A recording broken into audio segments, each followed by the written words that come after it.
This Sunday, I am making this brisket for dinner. Now, you'll need to trim a bunch of this fat off. Just don't throw it away, because you can use this for all kinds of stuff. Today I'll be making tallow with it, but you can cut it in cubes, freeze it, and add it to deer burger, so you don't have to add anything vegetable to it, which the vegetable, if you use that in deer burger, destroys the flavor and the taste. Half that stuff they want you to buy in the store that you use for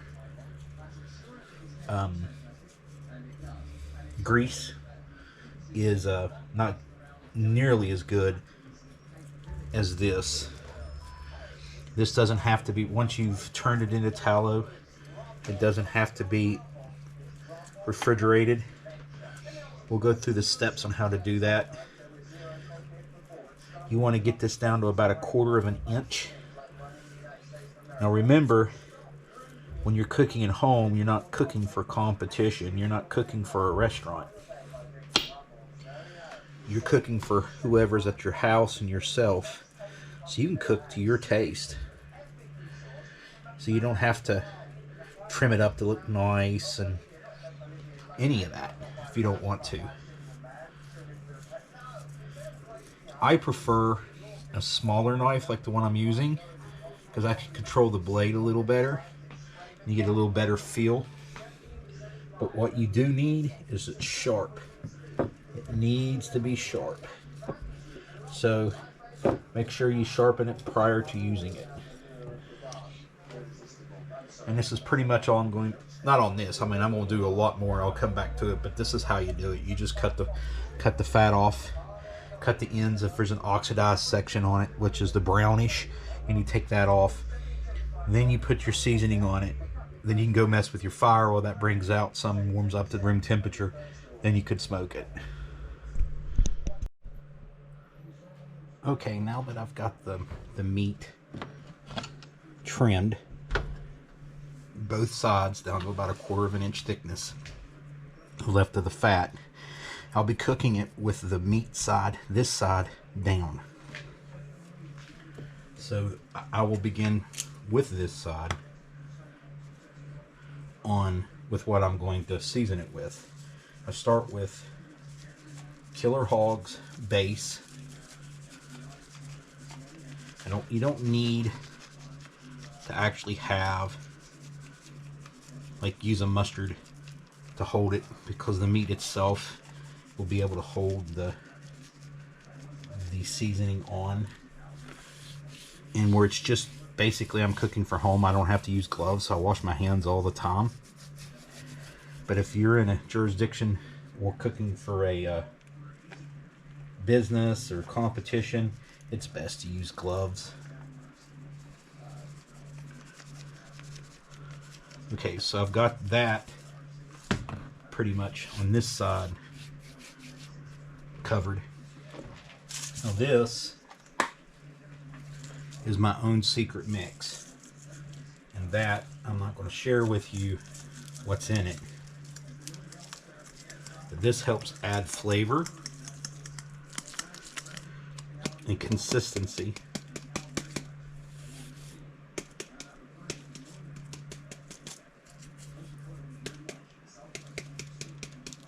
And I'm doing it inside of a pan to help minimize the mess on the counter, because when I cook, I'm the one that cleans up the mess. Then this, just plain old black peppercorn I'll use on it, so it'll have that little bit of a granular texture. Now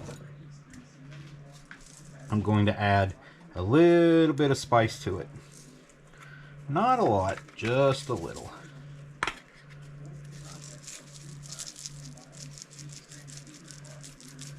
To give it a flavor profile.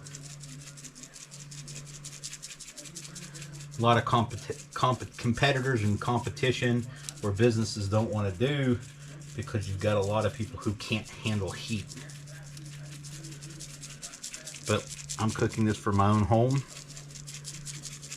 and I have no dependent children. So if somebody wants to eat, they're going to eat what I've made. And here's another flavor, regular garlic and jalapeno. I get that all rubbed in on this side, and then I'll flip it. And you'll see how I've got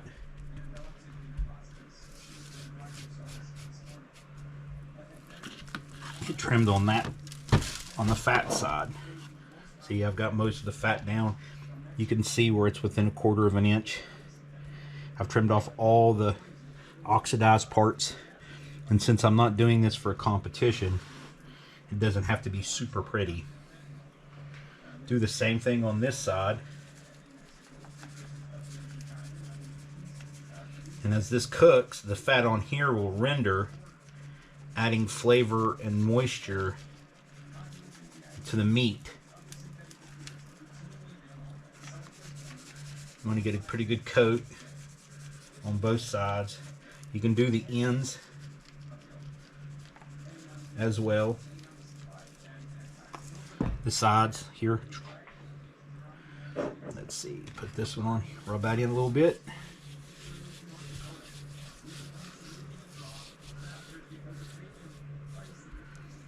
And I'll put my own secret recipe in.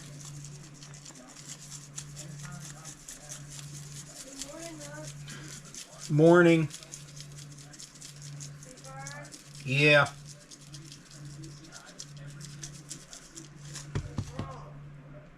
Nothing. I'm in here filming my brisket.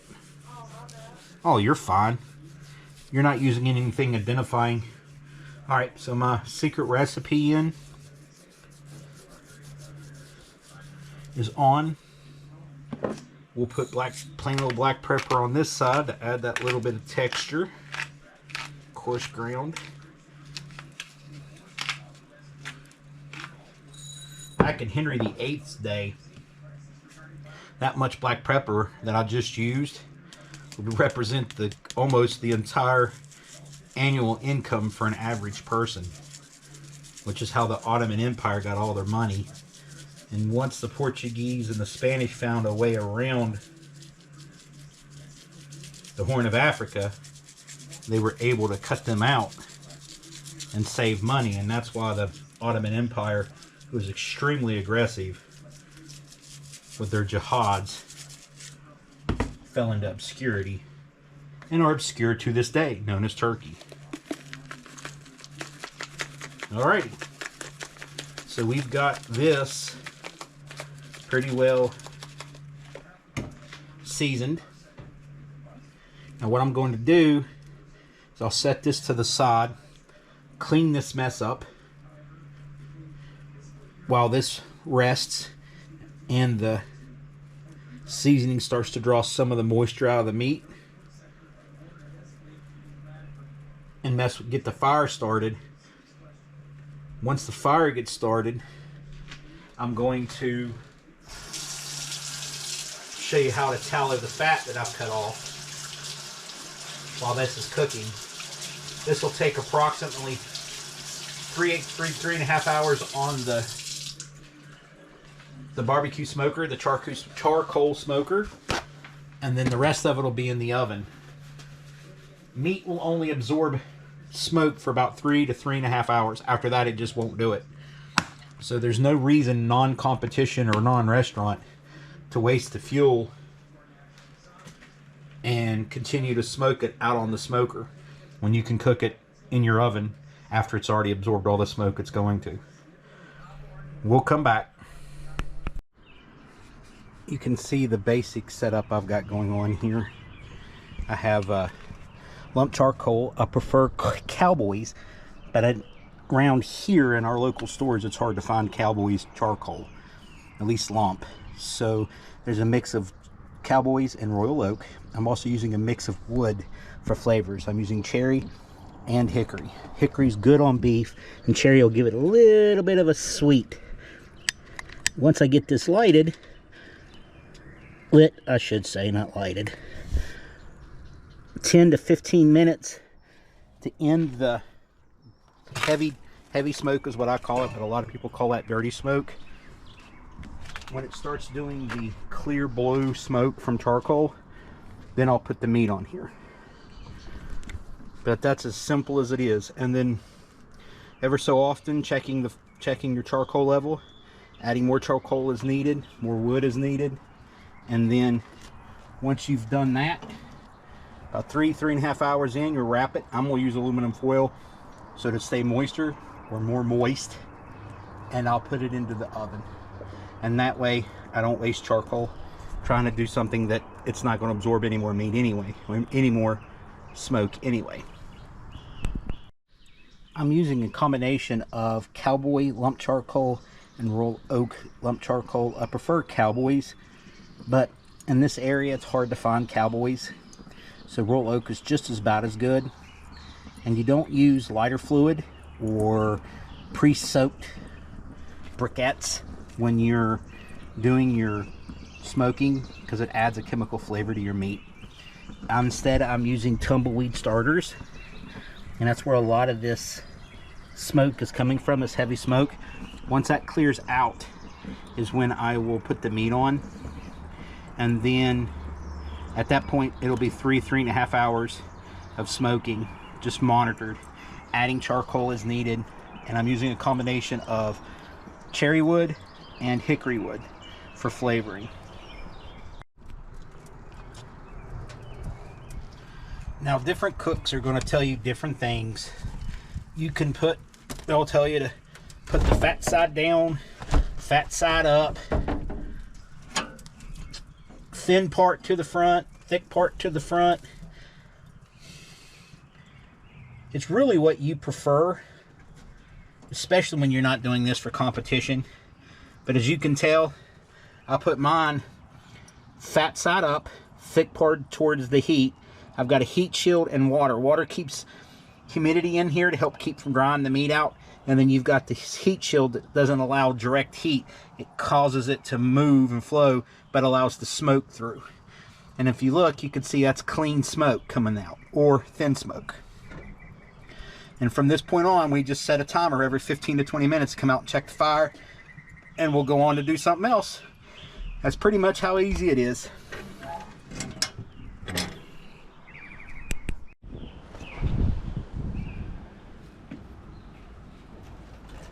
As you can see here, I'm putting this into a pan. I'm going to wrap it in aluminum foil to help keep it moist. And then since it's at, well, close to 160 degrees internal tip, I'm going to put it in the oven. Because once it's wrapped in aluminum foil, it's not going to absorb any more smoke anyway, so I'll waste the charcoal. Although I have brats on the smoker now too. Those will continue to cook while I get this taken care of.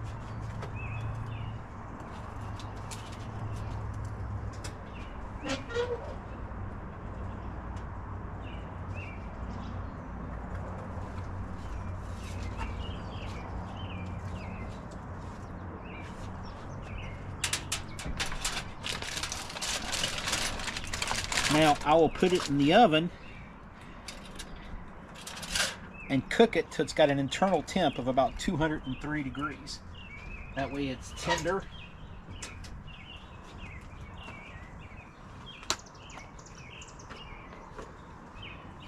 And done. As you can tell, it's got a good bark. It's cooked well. So it's ready to be wrapped. Although aluminum foil and I always fight.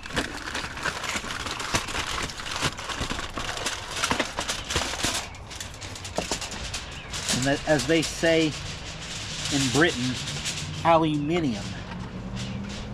You gotta love the different accents and dialects people have. It's part of who we are.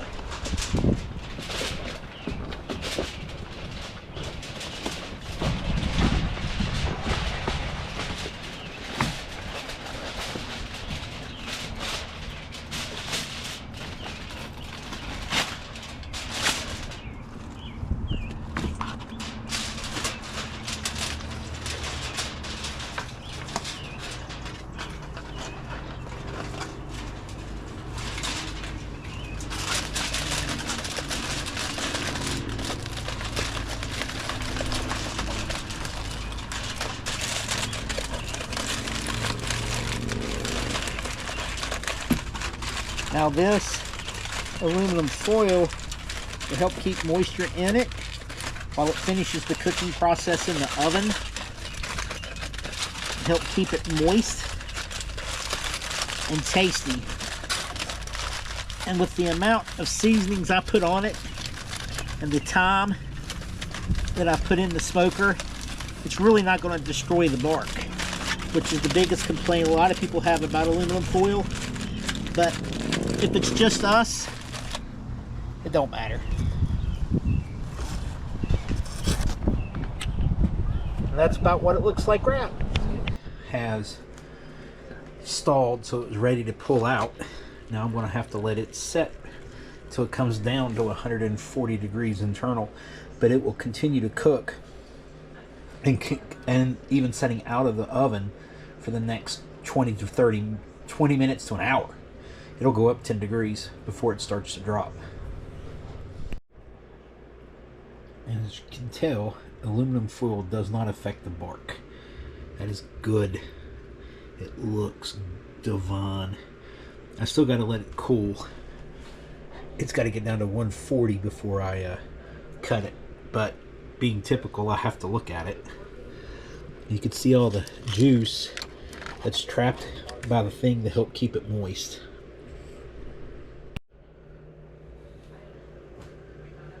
Now it's dropped to about 145 degrees. It's still hot. So we're going to go ahead and cut it. See what it looks like on the inside. Look at that smoke ring.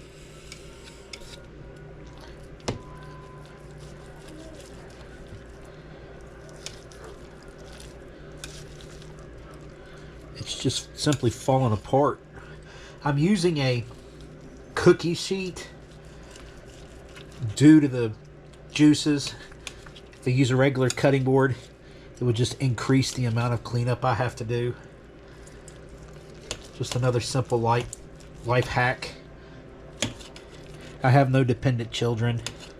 I do have a niece, a nephew, and a niece.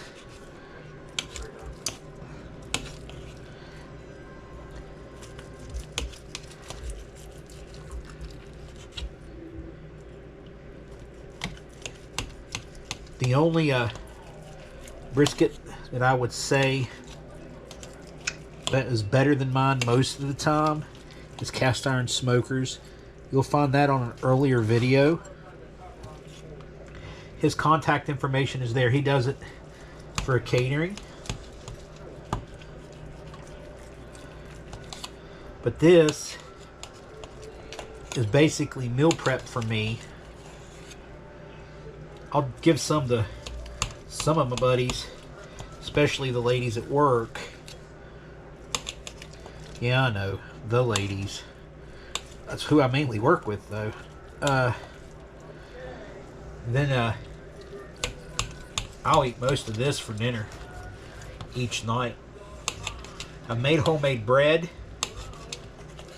baked that earlier, so I'll make brisket sandwiches for myself at night.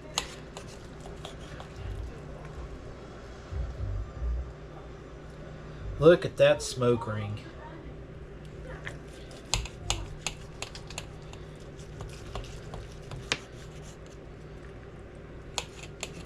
Nice and light and pink from the cherry wood and the hickory wood mix. Now the smoke ring generally on charcoal, lump charcoal, is not going to be as thick as if you were using logwood.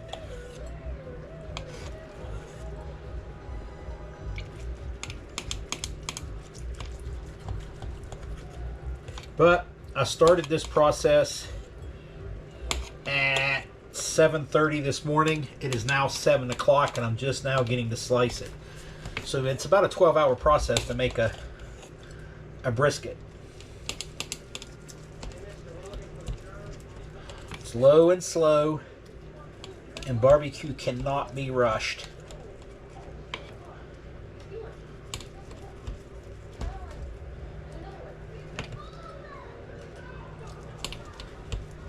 Now you can see the juices coming out of it, which is why I put it in the cookie pan, or as my mom used to call it, a cookie sheet, to cut it so I didn't have juices all over the counter, all over the floor, increasing the amount of cleanup work I have to do.